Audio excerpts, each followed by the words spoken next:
Hey guys, how are you? Welcome to our online classes of biochemistry.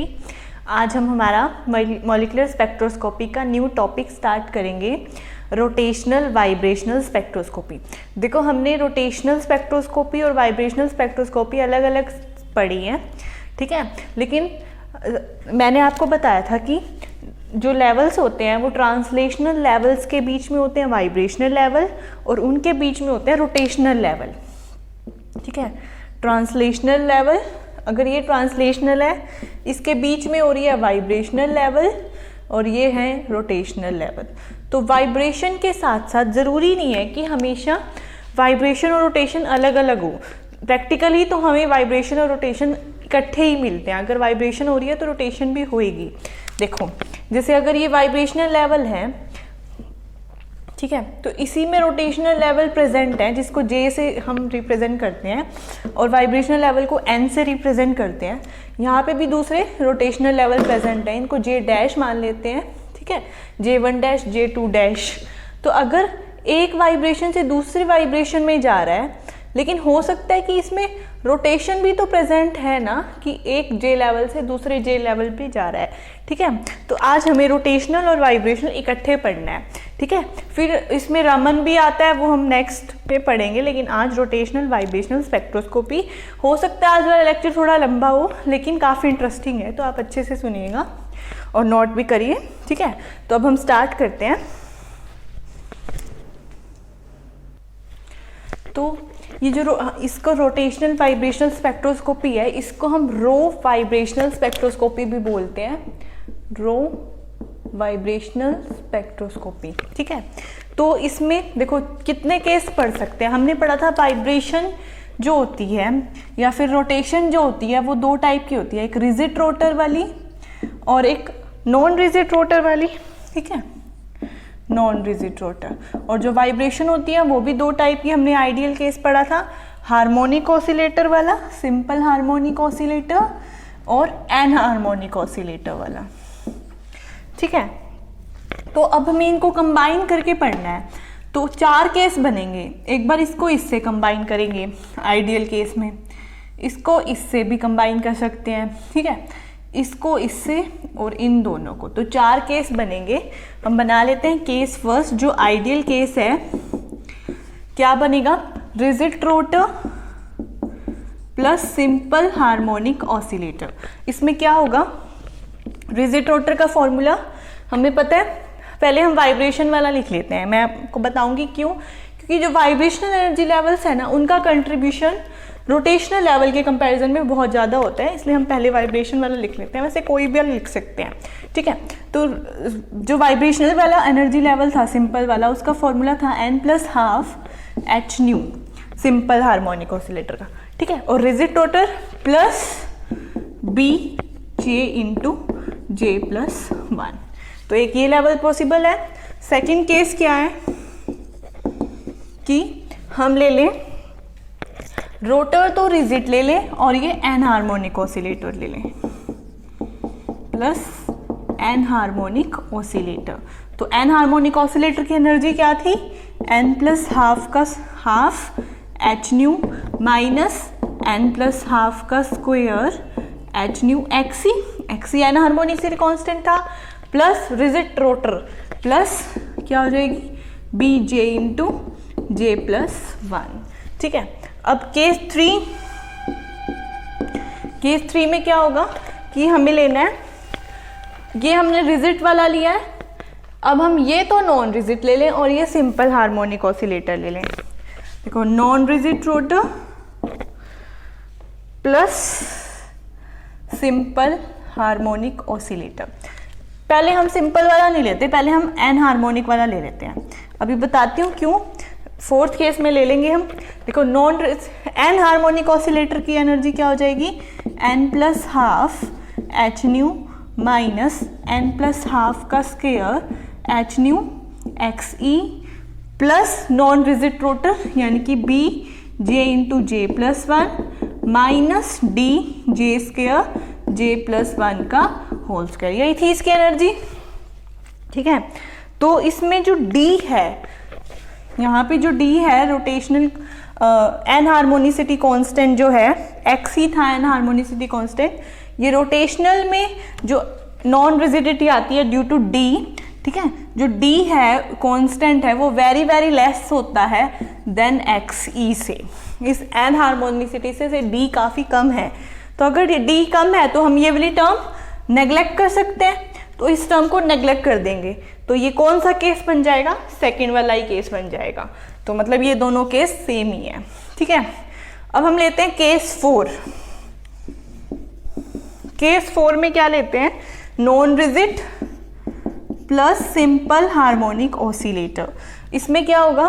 देखो, non rigid simple harmonic की वो लिखेंगे तो n plus half H new, ठीक है, प्लस नॉन रिजिड वाले के लिए लिखेंगे b J into J plus 1 minus D J square J plus 1 का होल स्क्वायर। देखो, अब हमने पढ़ा था कि d is very very less than xc, तो हमने इस टर्म में, इस वाली इक्वेशन में xe को तो नेग्लेक्ट कर दिया और d को लेके चल रहे हैं। ऐसा तो पॉसिबल हो ही नहीं सकता, तो ये केस नॉट पॉसिबल, ठीक है। तो हमारे पास दो ही केस बने, एक तो आइडियल वाला और एक ये वाला, जिसमें हमें रिजिड और एन हार्मोनिक वाले को लेके चलना पड़ेगा, क्योंकि ये वाला तो ये सेम ही है, ठीक है। तो देखो, जो अभी तक जो हम रोटेशनल और वाइब्रेशनल अलग अलग पढ़ते थे उसको स्टडी करना काफ़ी इजी था, ठीक है, अकॉर्डिंग टू बोन ओपनहैमर अप्रोक्सीमेशन।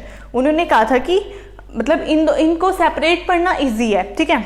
तो लेकिन अगर हम इनको इकट्ठे पढ़ें तो रोटेशनल वाइब्रेशनल स्पेक्ट्रा हमें कौन से फेज में मिलता है? तो रोटेशनल वाइब्रेशनल स्पेक्ट्रोस्कोपी जो हमें मिलती है मेनली इन गैस फेज, क्योंकि जैसे जैसे लिक्विड फेज आएगा तो उसमें वाइब्रेशन और रोटेशन क्वेंच्ड होती जाएगी, अच्छे से होगा नहीं, रेस्ट्रिक्शन आ जाएगी। और सॉलिड फेस में तो बिल्कुल ही वाइब्रेशन रेस्ट्रिक्ट हो जाती है और कुछ केस में रोटेशन भी रेस्ट्रिक्ट हो जाती है। इसलिए हम रोटेशनल वाइब्रेशन स्पेक्ट्रोस्कोपी हमेशा पढ़ते हैं इन द गैस फेस, ठीक है। तो अब हम इसके एनर्जी लेवल्स को देख लेते हैं। अब क्या है हमारे पास कि जो हमने the order of energy because of vibrational motion is almost 1000 time the energy because of rotational motion. तो वाइब्रेशनल की एनर्जी रोटेशनल से 1000 टाइम ज़्यादा है, उसका कंट्रीब्यूशन ज़्यादा है, इसलिए हम मेनली वाइब्रेशन को लेके चलेंगे, ठीक है।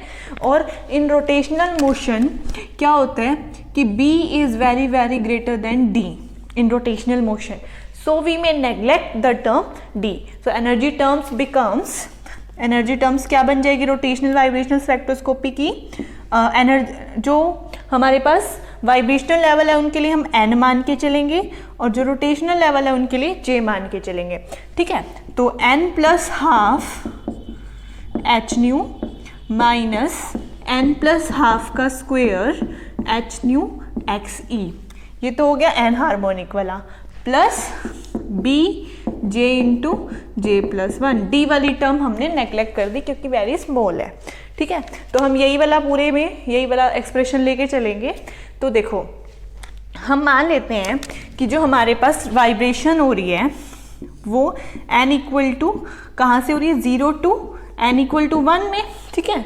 और जो रोटेशन हो रही है, रोटेशनल के लिए हम नीचे वाले लेवल के लिए j डबल डैश मान के चलेंगे और ऊपर वाले लेवल के लिए j डैश मान के चलेंगे, मतलब j0 double dash, j1 double dash, ठीक है। तो नीचे वाले वाइब्रेशनल लेवल के लिए हम j डबल डैश मानेंगे और ऊपर वाले के लिए j डैश। पूरे इस लेक्चर में हम यही कंसीडर करके चलेंगे, ठीक है।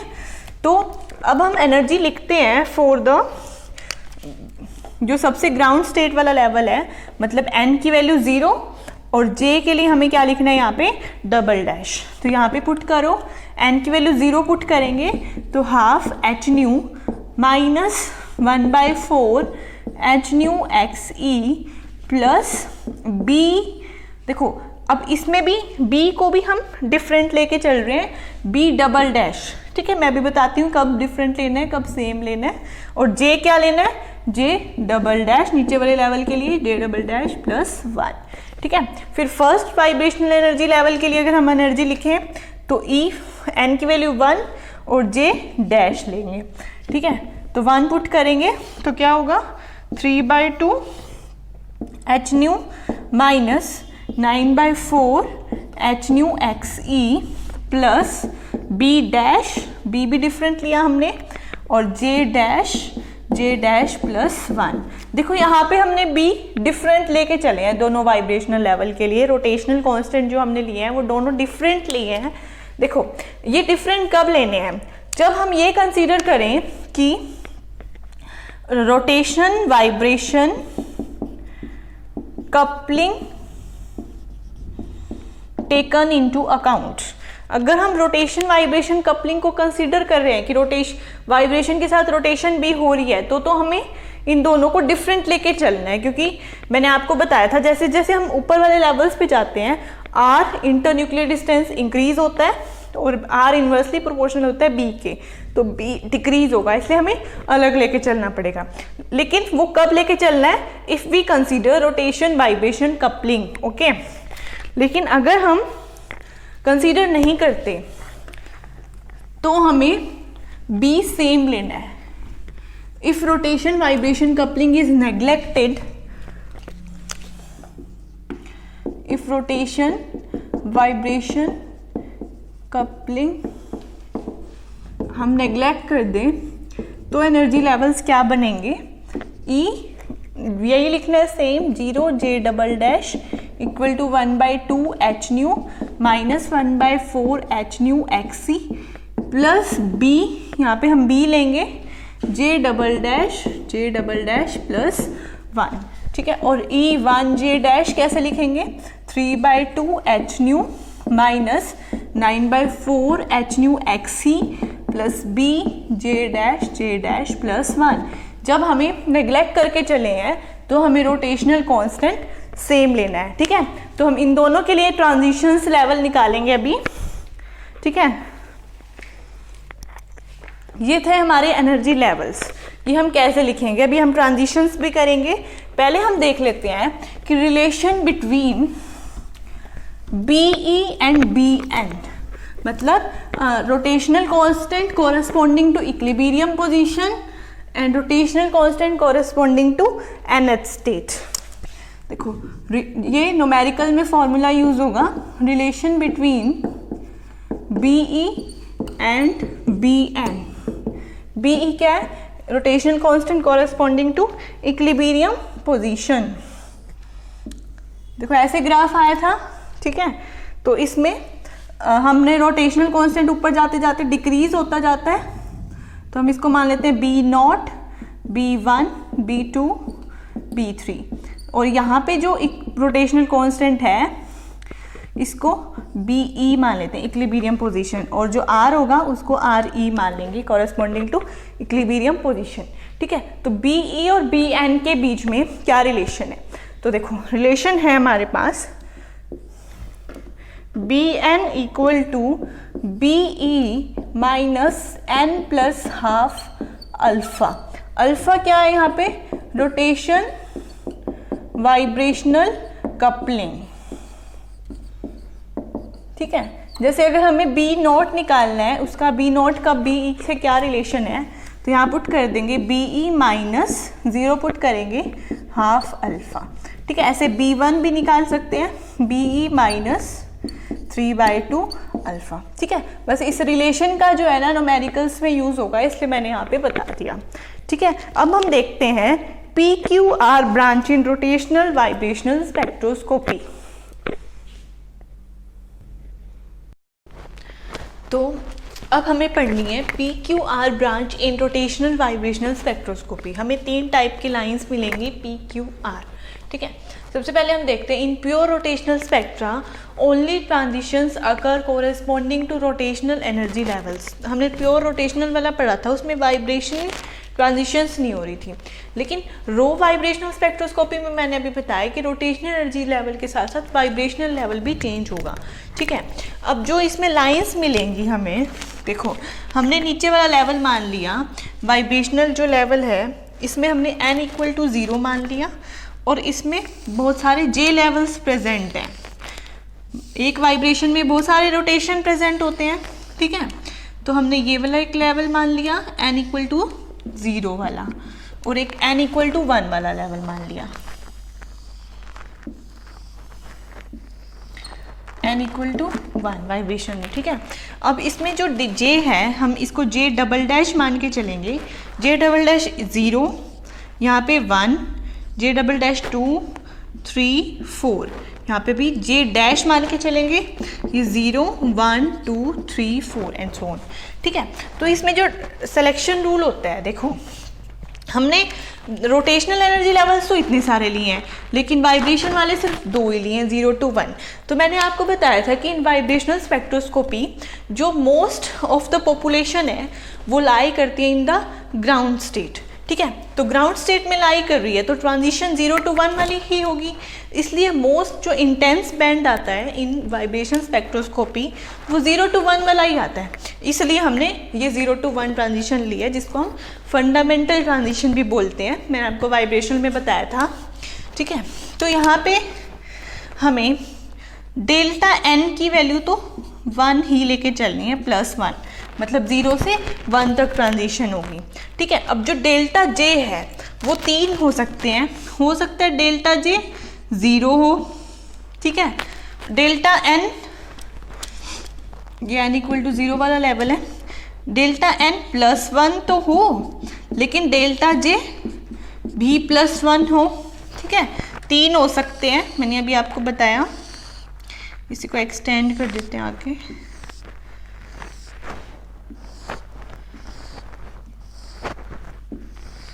यहाँ पे डेल्टा n तो रहेगा +1 ही, लेकिन डेल्टा j हम ले लें -1, ठीक है। तो क्या होगा, देखो ट्रांजिशंस कैसे होंगी, डेल्टा j 0, इसका मतलब 0 से 0 वाले में ट्रांजिशन, 1 वाले से 1 वाले में, 2 वाले से 2 वाले में ट्रांजिशन, ठीक है। तो ये वाला सिलेक्शन रूल लगेगा।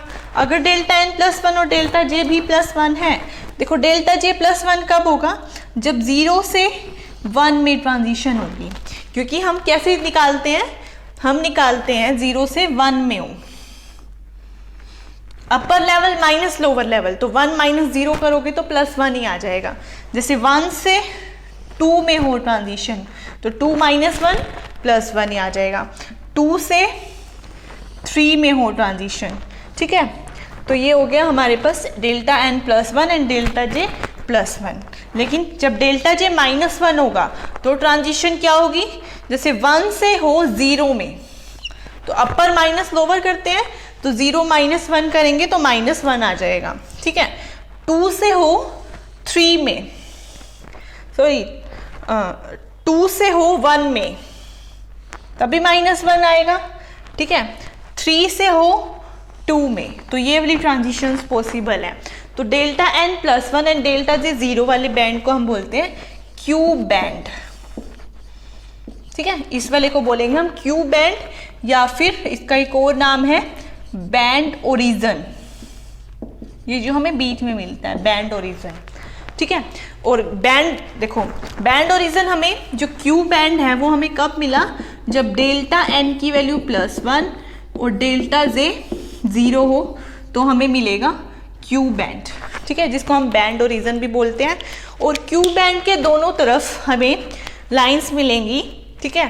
तो जब हाई फ्रीक्वेंसी साइड होगी इसको हम नाम देते हैं आर ब्रांच, क्यू, आर और पी, ठीक है। तो आर कब मिलेगा, जब डेल्टा एन की वैल्यू तो +1 हो और डेल्टा जे भी +1 हो। पी कब मिलेगा, जब डेल्टा एन +1 डेल्टा जे -1। तो इस वाली ब्रांच को हम बोलेंगे आर ब्रांच, इस वाली ब्रांच को बोलेंगे पी ब्रांच। तो यहाँ पे हमें पी क्यू आर ब्रांच मिली, तो हम इसको ऐसे ही लर्न कर सकते हैं, हमें मिलेगी पी क्यू आर, इसमें डेल्टा जे -1 0, इसमें +1, डेल्टा एन तो तीनों में ही +1 है, ठीक है। तो हमें ये पी क्यू आर ब्रांच मिली। अब हम आगे देखेंगे कि कब हमें क्यू नहीं मिलती, कब हमें पी और आर मिलती हैं, वो भी हम देखेंगे। लेकिन मेनली हमें रोटेशनल वाइब्रेशनल स्पेक्ट्रोस्कोपी में 3 टाइप के ब्रांच मिलती हैं, P Q R branch. Q को हम बैंड ओरिजन बोलते हैं, ठीक है। एक चीज़ मैं बता रही हूँ आपको कि जो आर ब्रांच होती हैं उनकी फ्रीक्वेंसी हाई होती है और पी ब्रांच वालों की फ्रीक्वेंसी लो होती है, ठीक है, नोट कर लेना इसको भी। अब है हमारे पास wave number corresponding to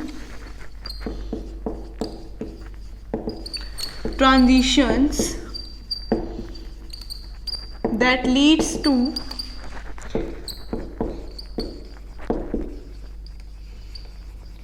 P and R branch। हमें इसके लिए एनर्जी लेवल्स निकालने हैं, इन टर्म्स ऑफ पर सेंटीमीटर निकालेंगे, तो इसको हमने वेव नंबर बोल दिया। ठीक है वो एनर्जी लेवल्स ही। ठीक है, तो फर्स्ट केस हम पढ़ते हैं कि if rotation vibration coupling is neglected. बाद में हम कंसीडर करके चलेंगे, लेकिन फर्स्ट केस में नेग्लेक्ट कर दिया। Rotation vibration coupling is neglected, तो इसका मतलब क्या है कि जो B है हमें वो सेम लेके चलना है। B डैश और B डबल डैश दोनों को हम B ही मान लेंगे। ठीक है, तो जो एनर्जी लेवल्स हमने लिखे थे अभी 0 J डबल डैश वाला और 1 के साथ J डैश वाला, वो हमें दोबारा लिखना है। तो n प्लस हाफ यानी कि 0 प्लस हाफ करोगे तो 1/2, और हमें पर सेंटीमीटर के टर्म में लिखना है, तो omega E minus 1/4 omega E X ई, प्लस हमें कौन सी टर्म लेनी है, B J double dash plus 1। ठीक है, अब ऐसे ही इसके लिए 1 पुट करेंगे तो 3/2 omega E minus 9/4 omega E X ई plus B J dash plus B। हमें सेम लेना है दोनों में, क्योंकि हम नेग्लेक्ट करके चल रहे हैं। ठीक है, अब हमें निकालना है डेल्टा E।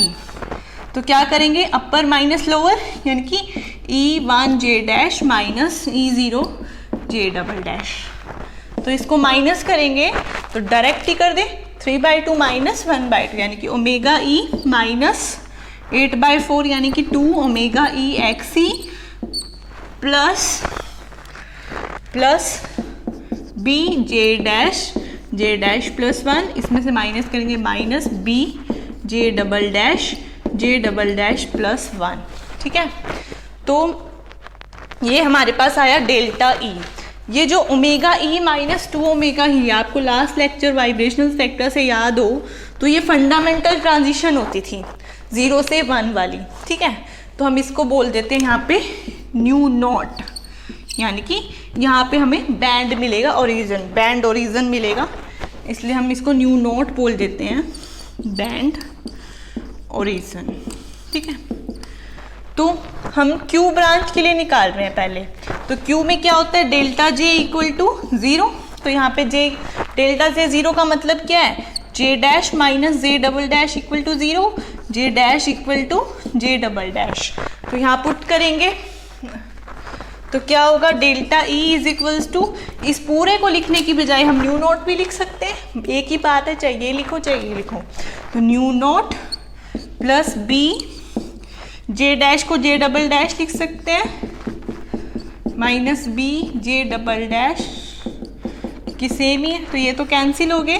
तो डेल्टा E क्या आ गया, न्यू नॉट, मतलब यहाँ पे हमें Q ब्रांच मिलेगी, जिसको हम क्या बोलते हैं, बैंड ओरिजिन। ठीक है, अब हमें यही निकालना है for the R branch and P branch. अब ऐसे ही हमें निकालना है for the P branch and R branch. ठीक है, तो जो डेल्टा E आया हमारा ओमेगा ई माइनस दिस, ये जो डेल्टा E है इसके साइड में रख लेते हैं और R ब्रांच के लिए निकालते हैं। तो ये क्या है, new naught plus B J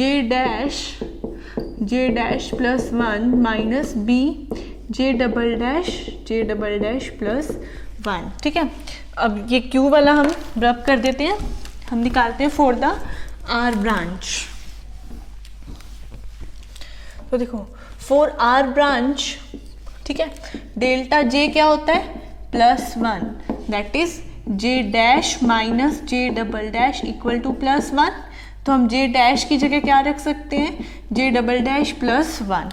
तो यहाँ पुट कर देते हैं, तो delta E for R branch क्या होगा, न्यू नॉट, जिसको हमने बैंड ओरिजिन बोला था, ये क्या होता है, omega E minus 2 omega E X E. ठीक है, प्लस B J डैश की जगह हमें पुट करना है J डबल डैश, प्लस 1 जे डबल डैश प्लस 1, यहाँ पे भी जे डबल डैश प्लस 1 और एक 1 ये है ही, माइनस बी ये एज इट इज। ठीक है, तो ये क्या आ गया, न्यू नॉट प्लस, इसको सॉल्व करेंगे, बी मल्टीप्लाई जे डबल डैश का स्क्वायर प्लस ये हो जाएगा 3 जे डबल डैश मल्टीप्लाई करेंगे तो प्लस 2 यही आएगा। ठीक है, minus B J double dash का square plus J double dash, nu naught plus B J double dash square plus 3b J double dash plus 2b minus B J double dash square minus B J double dash. ठीक है, ये cancel हो जाएगा तो हमारे पास आएगा new naught plus इसमें से ये 3b J double dash minus B, तो ये हो जाएगा 2b जे डबल डैश प्लस 2b, इसमें से हम 2b कॉमन ले लेते हैं, जे डबल डैश प्लस 1, तो ये आ गया हमारे पास delta E for R branch. ये हमें क्रैम करना है फॉर द न्यूमेरिकल्स। ठीक है, आर ब्रांच के लिए जे की वैल्यू हमें गिवन होगी तो हम सीधा निकालेंगे न्यू नॉट प्लस 2b जे डबल डैश प्लस 1। ठीक है, इसे अच्छे से नोट कर लो। अब जो देखो, अब हम इसको निकाल के देखते हैं, अगर हम आर ब्रांच निकालते हैं, आर ब्रांच फॉर 0 जब जे की वैल्यू 0 लेके चलेंगे। ठीक है, इसको हमने 0 से क्यों स्टार्ट किया, क्योंकि अभी हमने जो लाइंस बनाई थी आर ब्रांच में डेल्टा जे हमने लिया था +1, तो हमने 0 से 1 में ट्रांजिशन करवाई थी, जे डैश, ये जे डबल डैश था, ये जे डैश था, तो नीचे से 0 स्टार्ट है इसलिए हम R0 बोलते हैं फर्स्ट लाइन को। ठीक है, तो R0 जो आएगी वो क्या आएगी, न्यू नॉट प्लस यहाँ 0 पुट करेंगे 2b। ठीक है, R1 जे की जगह 1 पुट करेंगे तो nu naught plus 4b। R2 जो लाइन आएगी वो आएगी न्यू नॉट प्लस 6b, तो इनका जो गैप है वो 2b का गैप है, तो इसका मतलब जब हमने रोटेशन वाइब्रेशन कपलिंग को नेग्लेक्ट कर दिया, नेग्लेक्ट ही करके चले हैं क्योंकि हम b लेके चले हैं सिर्फ एक, तो जो गैप होता है आर ब्रांच का और पी ब्रांच का वो कांस्टेंट रहता है। ठीक है, लेकिन अब जब नेग्लेक्ट नहीं करेंगे तो गैप कांस्टेंट नहीं रहेगा। ये आ गया, ये हमें नोट करके रखो फॉर द आर ब्रांच, ये फॉर्मूला। अब हम निकालते हैं फॉर द पी ब्रांच। ठीक है, जिसमें हम डेल्टा जे इक्वल टू -1 रखेंगे। ये डेल्टा ई आई थी हमारे पास, यहाँ पे हम पी ब्रांच के लिए निकाल रहे हैं, तो delta E for P branch, delta J क्या रखना है हमें, -1, यानी कि J dash minus J double dash equal to -1, तो जे डैश की जगह हम क्या रखेंगे, जे डबल डैश -1, तो यहाँ पुट कर दो, तो delta E for P branch nu naught plus B J dash की जगह J double dash -1,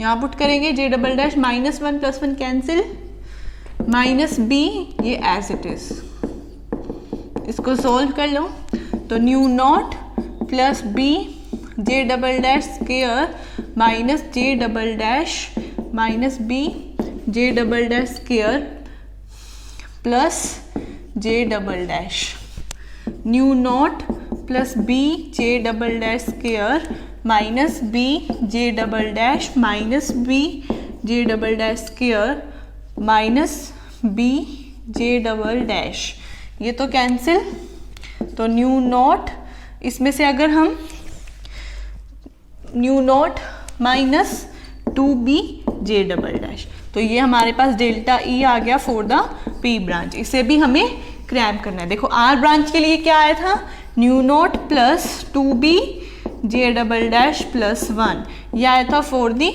are branch, यह आया फॉर दी पी ब्रांच। दोनों क्रैम करने हैं, न्यूमेरिकल्स जल्दी हो जाएंगे इससे।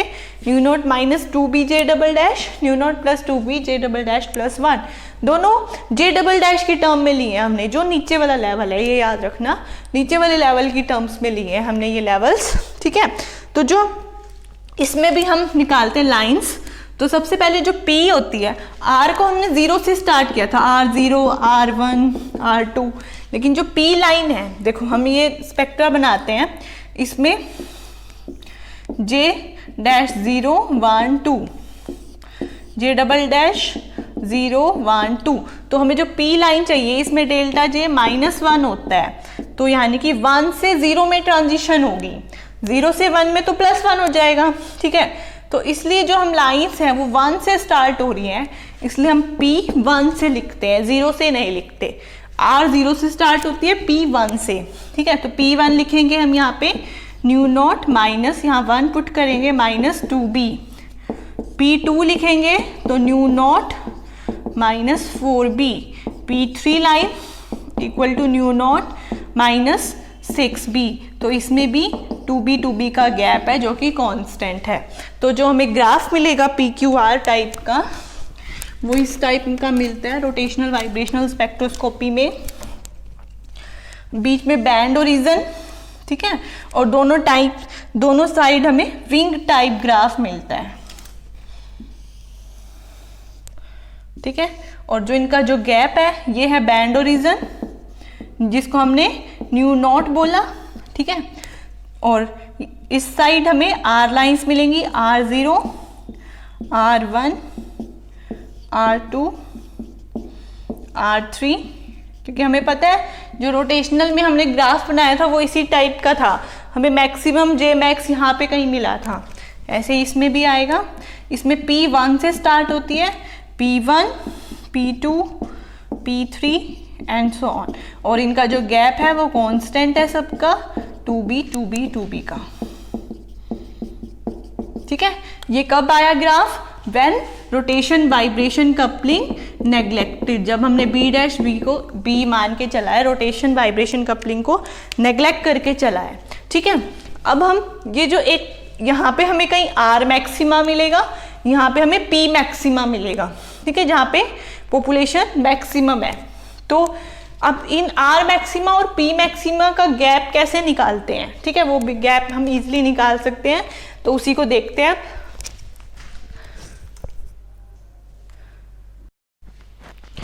ठीक है, अब हम देखते हैं ये R मैक्सिमा और P मैक्सिमा का गैप क्या होगा।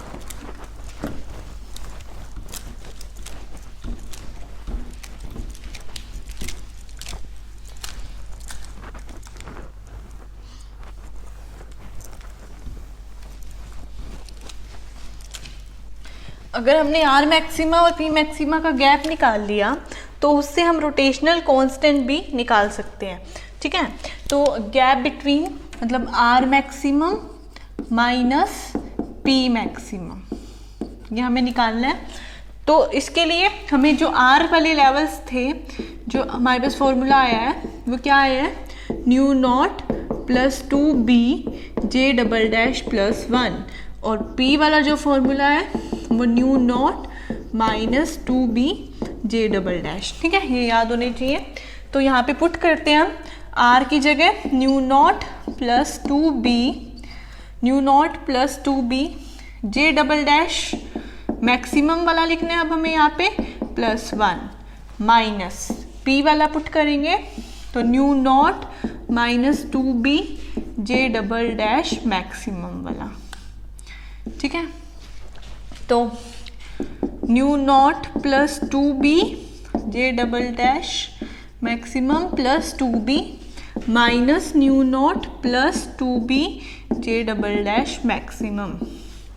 तो न्यू नॉट से न्यू नॉट कैंसिल, तो हमारे पास क्या आ गया 2b 4b J double dash maximum plus 2b ये आया, ठीक है। तो जो जे डबल डैश जो जे मैक्सिमम है वो हमने रोटेशनल स्पेक्ट्रम में निकाला था, आपको याद होगा, मैंने कहा था याद रखना फॉर्मूला। तो क्या आया था √kT/2b in terms of joule, लेकिन यहाँ हम सब कुछ पर सेंटीमीटर में लेके चल रहे हैं तो इसको भी पर सेंटीमीटर में बना लेते हैं। तो ये हमारे पास आया था √kT/2b माइनस हाफ आया था, आपको याद हो तो रोटेशनल स्पेक्ट्रा देख सकते हो नहीं तो, ठीक है। अब पर सेंटीमीटर में बनाने के लिए क्या करते थे हम, HC से डिवाइड कर देते थे। तो ये फॉर्मूला है हमारा for the J maximum in पर सेंटीमीटर। मैंने वहाँ पे बताया था आपको अच्छे से। 4b यहाँ पे पुट कर दिया हमने प्लस 2b, ठीक है। इसको सॉल्व करेंगे तो 4b √kT/2b HC minus 2b हो जाएगा, ये 4b इंटू 1/2 प्लस 2b, ये कैंसिल। तो हमारे पास क्या आ गया, इसको अंदर लेके जाएंगे रूट के अंदर, तो देखो 4 अंदर जाएगा तो क्या हो जाएगा 16 हो जाएगा, है ना, रूट के अंदर। और ये b square KT divided by 2b HC, ठीक है। ये क्या हो जाएगा, तो हमारे पास आ गया रूट, ये b कैंसिल, 8b KT/HC। तो यही फॉर्मूला आ गया हमारे पास R maximum minus P maximum का। ये हमें क्वेश्चंस में यूज होगा, ठीक है। अगर देखो ये फॉर्मूला आ गया तो ये आए थे हमारे पास के क्यू बैंड और ये विंग टाइप ग्राफ, ठीक है। तो अब ये अगर हम टेम्परेचर बढ़ाएंगे तो इनका गैप बढ़ेगा, तो गैप जैसे जैसे हम टेम्परेचर बढ़ाएंगे तो इन R मैक्सिमा और P मैक्सिमा का गैप बढ़ेगा, ये इस साइड मूव कर जाए। ये जो R मैक्सिमा यहाँ पे आ रहा है वो अब यहाँ पे ना आके यहाँ पे कहीं आ जाएगा और ये भी दूर चला जाएगा, तो इनका गैप इंक्रीज हो जाता है, ठीक है। तो हम देख लेते हैं, as the temperature increases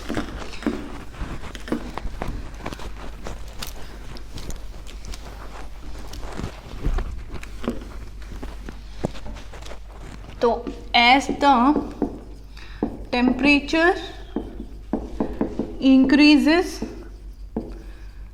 for molecular gas, जिस गैस पे हम एक्सपेरिमेंट कर रहे हैं, following effects were observed.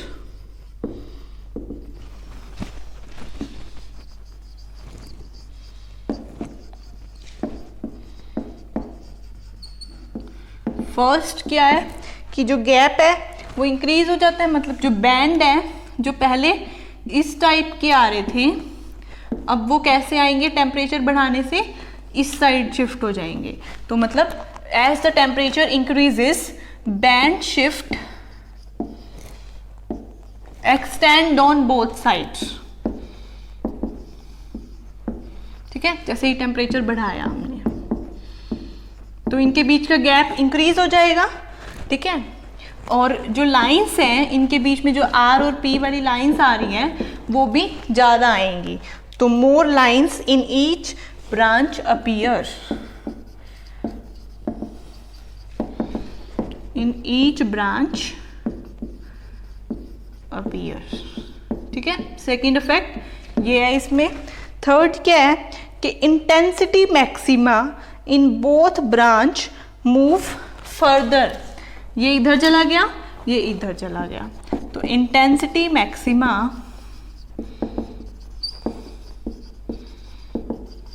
In both branch move away from band origin, ठीक है।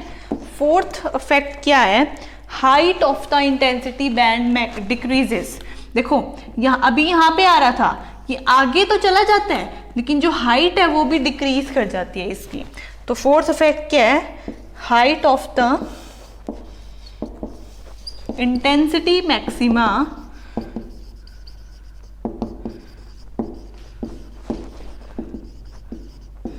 डिक्रीजेस, ठीक है। तो ये चार इफेक्ट मिलेंगे जैसे ही हम टेम्परेचर इंक्रीज करेंगे।